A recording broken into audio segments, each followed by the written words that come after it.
নমস্কার বন্ধুরা, তোমরা সবাই কেমন আছো? আশা করি সকলে খুবই ভালো আছো। পম্পা সিম্পল কুকে আমার সকল বন্ধুদেরকে স্বাগত জানাই। বন্ধুরা, চলে এলাম আজকে তোমাদের সঙ্গে ভীষণই সহজ এবং খুবই হেলদি টেস্টি একটা টিফিন রেসিপি শেয়ার করতে, যেটা হাতে 10 মিনিট সময় থাকলেই তোমরা তৈরি করে নিতে পারবে। আর বাচ্চা বড় সবাই কিন্তু ভীষণ পছন্দ করবে। এই গরমে তেল মশলা বাদ দিয়ে এইভাবে হেলদি টেস্টি টিফিন রেসিপি বানিয়ে দাও বন্ধুরা, সবাই কিন্তু ভীষণ তৃপ্তি করে খাবে। তাহলে কথা না বাড়িয়ে রেসিপি শুরু করছি। একটা লাইক দিয়ে ভিডিওটা সম্পূর্ণ দেখার অনুরোধ রইল। তো বন্ধুরা, সবার প্রথমে এখানে নিয়ে নিচ্ছি চায়ের কাপের মাপ ধরে 1 কাপ আটা। এবার দিয়ে দেব আটার মধ্যে 1 টেবিল চামচ সুজি, তার সঙ্গে দিয়ে দিচ্ছি 1 টেবিল চামচ বেসন, স্বাদ মতো লবণ দিয়ে দিলাম। আর দিয়ে দেবো বন্ধুরা এখানে সামান্য একটু জোয়ান, ভীষণ সুন্দর একটা ফ্লেভার আসে। তার সঙ্গে দিয়ে দিচ্ছি কয়েক দানা কালো জিরে। এবার খুব ভালোভাবে সব কিছু উপকরণ একটু মিশিয়ে নিতে হবে।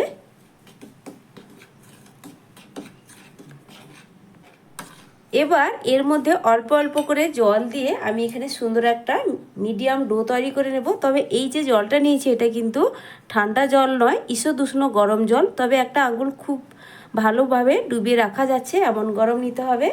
আর জলটা কিন্তু বন্ধুরা অল্প অল্প করে দিয়ে এটা ভালো করে মিশিয়ে নিতে হবে। যেইভাবে রুটি পরোটার জন্য আমরা ডো মাখাই বা রেডি করি, ঠিক সেইভাবে করে এই ডোটা রেডি করে নেব।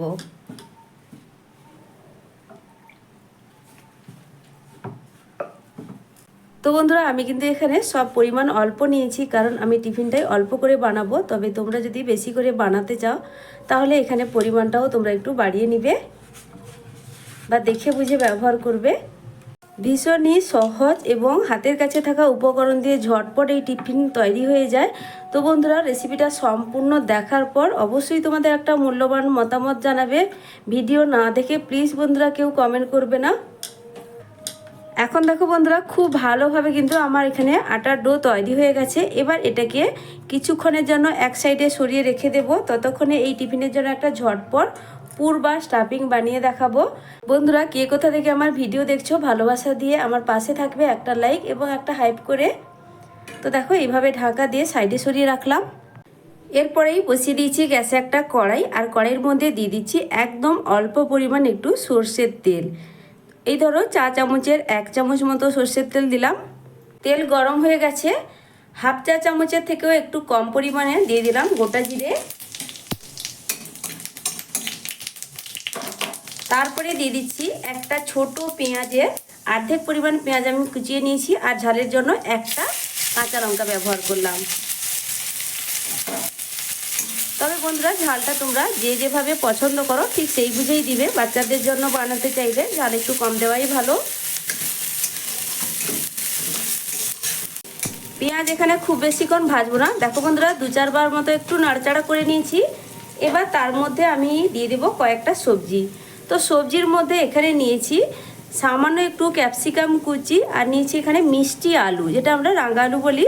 তো মিষ্টি আলু নিয়েছি, আর নিয়েছি সামান্য একটু গ্রেট করা গাজর। তো এই সবজিগুলো দিয়েই আজকে টিফিনের জন্য পুরটা রেডি করছি। তো প্রথমেই দিয়ে দেবো ক্যাপসিকাম। আর পুরটাও বন্ধুরা অল্প পরিমাণে বানাবো।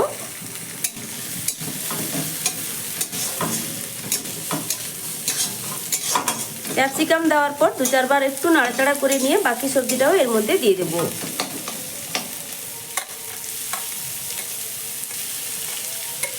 তো আমি আমার পছন্দ মতো এখানে সবজি ব্যবহার করলাম বা হাতের কাছে থাকা সবজি ব্যবহার করেছি। বন্ধুরা, তোমরা কিন্তু তোমাদের পছন্দ মতো এখানে সবজি ব্যবহার করতে পারো। তোমরা এখানে আলুও ব্যবহার করতে পারো। স্বাদ মতো লবণ, আর দিয়ে দিচ্ছি একদম 1 চিমটির মতো হলুদের গুঁড়ো। এবার সব কিছু খুব ভালোভাবে মিশিয়ে নেব। সবজি ভাজার জন্য কোনো রকম ঢাকা দেওয়ার প্রয়োজন নেই। গ্যাসের ফ্লেমটা মিডিয়ামে রেখে এই সবজিগুলোকে একটু আমি এখানে 70% মতো নাড়াচাড়া করে ভেজে নেব। যেহেতু মিষ্টি আলু ব্যবহার করেছি, ঢাকা ছাড়াও কিন্তু বন্ধুরা এই আলুগুলো খুব তাড়াতাড়ি নরম হয়ে যায়। ছোটো ছিদ্রযুক্ত গ্রেটারে গ্রেট করেছি, তার জন্য তাড়াতাড়ি সবজি সেদ্ধ হয়ে যাবে। এখন দেখো বন্ধুরা, সবজির কালার দেখে নিশ্চয়ই বুঝতেই পারছো সবজি কিন্তু এখানে আমার 70% মতো সেদ্ধ হয়ে গেছে। আর টিফিনটা যখন পুরোপুরি তৈরি হয়ে যাবে, ভেতরের সবজিগুলো একদম রেডি হয়ে যাবে, পুরো 100% সেদ্ধ হয়ে যাবে। তো এবার আমি সব শেষে দিয়ে দিচ্ছি অল্প পরিমাণ একটু কুচনো ধনেপাতা, সামান্য একটু গরম মশলার গুঁড়ো দিয়ে ভালো করে আবারও মিশিয়ে নেব।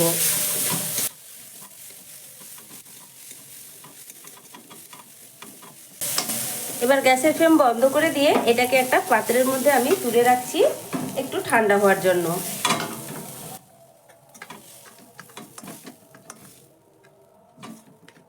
এরপরে আটার যে ডো ঢাকনা দিয়ে রেখেছিলাম, ঢাকনাটা সরিয়ে নেওয়ার পর ভালো করে আবার একটু আটাটাকে ঠেসে নিতে হবে।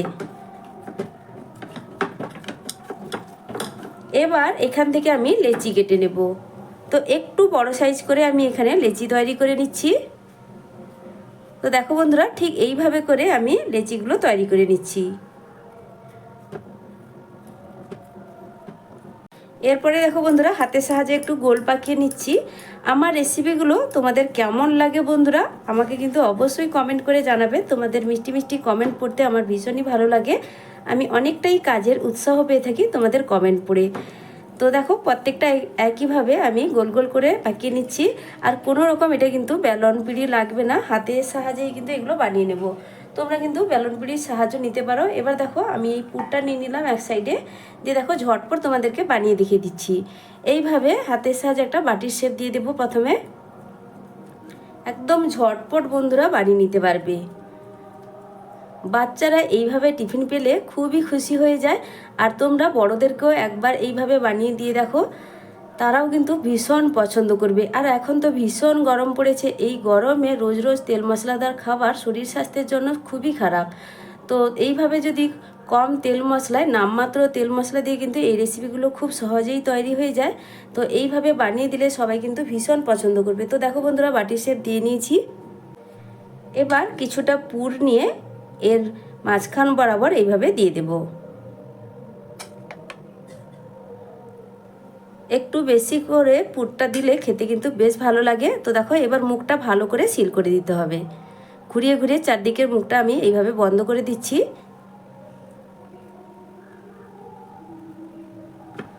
তো দেখো বন্ধুরা, খুব সহজেই একটা তৈরি হয়ে গেল। একদম আলতো হাতে এটাকে একটু চ্যাপ্টা করে দিব। তো আমার এখানে কিন্তু একটা বানানো হয়ে গেল। ঠিক এইভাবে করে বাকিগুলোও তৈরি করে নেব।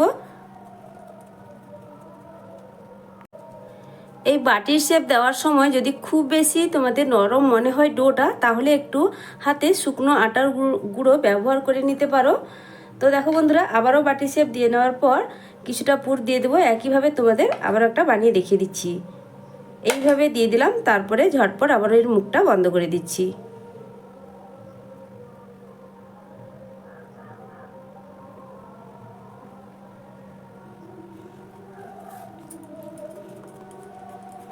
এইভাবে হালকা হাতে একটু ছড়িয়ে দেব ভেতরের পুরটা,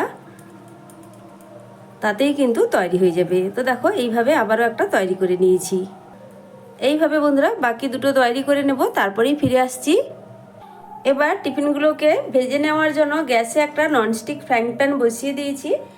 এবার দেখো বন্ধুরা, তার মধ্যে আমি টিফিনগুলো দিয়ে দেবো। তবে প্রথমে কিন্তু আমি তেলের ব্যবহার করছি না, আমি কিন্তু প্যানের মধ্যেই এইভাবে দিয়ে দিলাম।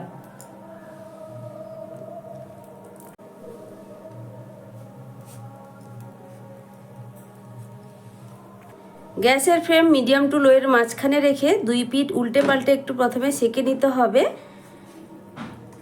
তো দেখো হালকা যখন এইভাবে কালার চলে আসবে, তারপরেই কিন্তু এই টিফিনগুলোকে উল্টে দিচ্ছি। এইভাবে দুই পিঠ প্রথমে সেঁকে নেব, তারপরে অল্প একটু তেলের ব্যবহার করব।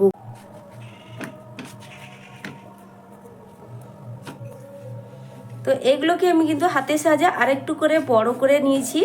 তার জন্য কিন্তু বন্ধুরা একটু বড় করে দেখাচ্ছে। তোমরা কিন্তু বেলন চাকিতে একটু বেলে নিতে পারো, কোনো অসুবিধা নেই।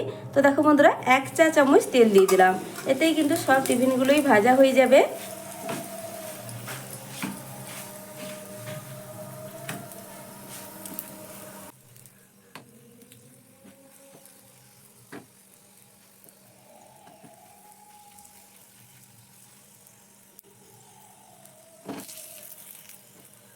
অবশ্যই বাড়িতে বানিয়ে খেয়ে দেখবে বন্ধুরা, তারপর কিন্তু আমাকে কমেন্ট করে জানাতে ভুলবে না তোমাদের ঠিক কেমন লাগলো। তো দেখো 2 পিঠ উল্টে পাল্টে একটু লালচে কালার করে ভেজে নিব, তাতে খেতে বেশ ভালো লাগবে। আর ভেতর থেকে সুন্দর করে কিন্তু এগুলো ভাজা হবে। এখন সুন্দর করে সব টিফিনগুলো ভাজা হয়ে গেছে, আমি এবার এগুলোকে তুলে নিচ্ছি। তো সবগুলো ভেজে নেওয়ার পরেই ফিরে আসছি। তো বন্ধুরা, আমার এই আজকের টিফিন রেসিপি তোমাদের কাছে কেমন লাগলো অবশ্যই কিন্তু কমেন্ট করে জানাতে ভুলো না। আর ভালো লাগলে লাইক শেয়ার সাবস্ক্রাইব করে আমার পাশে থাকবে। নতুন বন্ধুরা, রেসিপি ভালো লাগলে চ্যানেলটা ঘুরে দেখার অনুরোধ রইল। আমার চ্যানেলটি যদি তোমাদের পছন্দ হয়, এইভাবে সহজ সহজ রেসিপি, অনেক রেসিপি তোমরা পেয়ে যাবে। যদি ভালো লাগে তাহলে চ্যানেলটি সাবস্ক্রাইব করলে পাশে থাকা বেল আইকনটা বন্ধুরা প্রেস করে রাখবে নতুন নতুন সহজ সহজ রেসিপির আপডেট পেতে। তাহলে আজকের মতো আসছি, ফিরে আসবো নতুন এক রেসিপি নিয়ে। সকলে ভালো থেকো, সুস্থ থেকো। এতক্ষণ পর্যন্ত আমার রেসিপি ধৈর্য সহকারে দেখার জন্য অসংখ্য অসংখ্য ধন্যবাদ আমার সকল বন্ধুদেরকে।